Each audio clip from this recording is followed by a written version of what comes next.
Big boss హౌస్లో 4వ వారం ఎలిమినేషన్లో భాగంగా సోనియా ఎలిమినేట్ అయ్యింది. అయితే సోనియా ఎలిమినేట్ అయినా సరే నిఖిల్ చాలా బాధపడుతున్నారు. సోనియా ఎందుకు ఎలిమినేట్ అయిందని అదే పనిగా ఆలోచిస్తున్నాడు. ఈ విషయం పక్కన పెడితే అర్ధరాత్రి లైవ్లో ఒక సంఘటన చోటు చేసుకుంది. ఇక నిఖిల్ యష్మితో మాట్లాడుతూ సోనియా ఇలా మధ్యలో వెళ్ళిపోతుందని నేను అస్సలు అనుకోలేదు యష్మి. ఆమె టాప్ 5 కంటెస్టెంట్.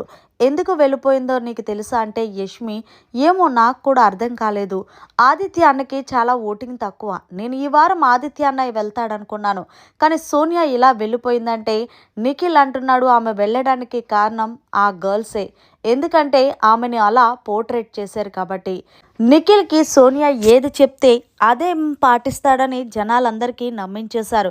నేను ఒక విషయం అడుగుతాను. ఇప్పుడు నువ్వు నాతో మాట్లాడుతున్నావు కదా, నేను చెప్తే నువ్వు వింటావా?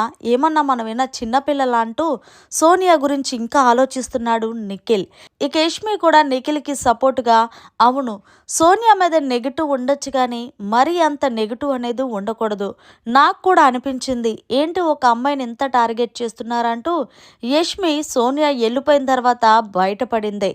ఇక ఆ తర్వాత నిఖిల్ అంటున్నాడు, ఏదేమైనా సరే ఆమెకు చాలా డ్యామేజ్ జరిగింది. అది నా వల్ల అయితే ఖచ్చితంగా అయ్యుంటుంది.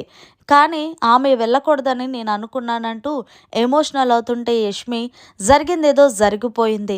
నువ్వేం మనసులో పెట్టించుకోకుండా నీ గేమ్పై ఇప్పటికన్నా ఫోకస్ పెట్టుకో.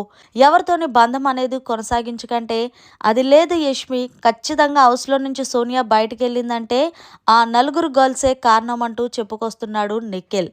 మరి సోనియా బయటికి వెళ్ళింది ఆ నలుగురు వల్ల, లేకపోతే ఆమె చేసుకున్న ఆట వల్ల అంటారా అనేది కొంచెం కామెంట్ చెయ్యండి. ఇదంతా కూడా లైవ్లో జరిగింది. మరిన్ని లేటెస్ట్ అప్డేట్స్ కోసం చూస్తూనే ఉండండి అవర్ ఛానల్.